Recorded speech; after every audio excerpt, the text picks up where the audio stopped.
Le budget de l'État au Sénégal, qu'est-ce que c'est?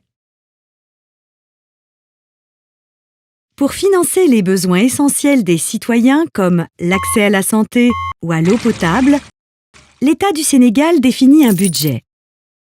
Ce budget détermine ce qui sera dépensé par l'État au cours de l'année et les différentes sources de financement de ces dépenses, c'est-à-dire les recettes. Plus de la moitié des recettes sont des recettes fiscales, qui concernent directement les citoyens et les entreprises. TVA sur l'achat de biens et services, impôts prélevés sur les salaires, impôts sur les sociétés ou droits de douane. Comme ces recettes fiscales ne suffisent pas à couvrir toutes les dépenses, l'État cherche d'autres sources de financement, notamment auprès des organisations internationales et des pays partenaires au développement, sous forme de dons ou de prêts, mais également en effectuant des emprunts sur le marché bancaire. Grâce à ces recettes, l'État peut réaliser la construction de routes, d'écoles ou de centres de santé. C'est ce que l'on appelle les dépenses d'investissement. Elles représentent 1/3 des dépenses totales de l'État.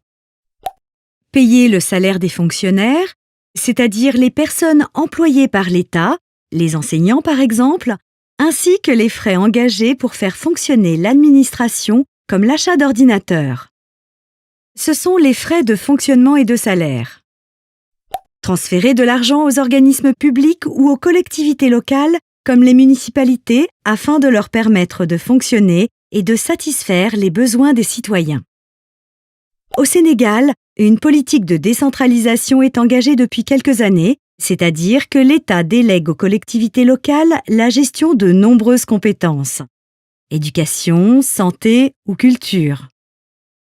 Cependant, l'argent donné par l'État aux collectivités ne suffit pas pour investir dans de nouveaux projets, par exemple la construction de centres commerciaux. Les collectivités doivent donc collecter des taxes localement, comme la taxe sur les droits de place dans les marchés. Les recettes de l'État permettent également de rembourser la dette de l'État, c'est-à-dire de rembourser tous les emprunts. Si ces recettes ne sont pas suffisantes, l'État est en déficit budgétaire et doit s'endetter à nouveau pour financer les dépenses. Il est donc important de maintenir ce déficit en dessous d'un certain seuil. Le budget, ça nous concerne tous. Tous les citoyens ont le devoir d'y contribuer grâce aux impôts qu'ils paient. Au Sénégal, des organisations se sont regroupées en associations pour veiller à ce que le budget soit bien appliqué et réponde aux besoins des citoyens sénégalais. Cette association, c'est le Réseau citoyen pour la transparence budgétaire, le RCTB.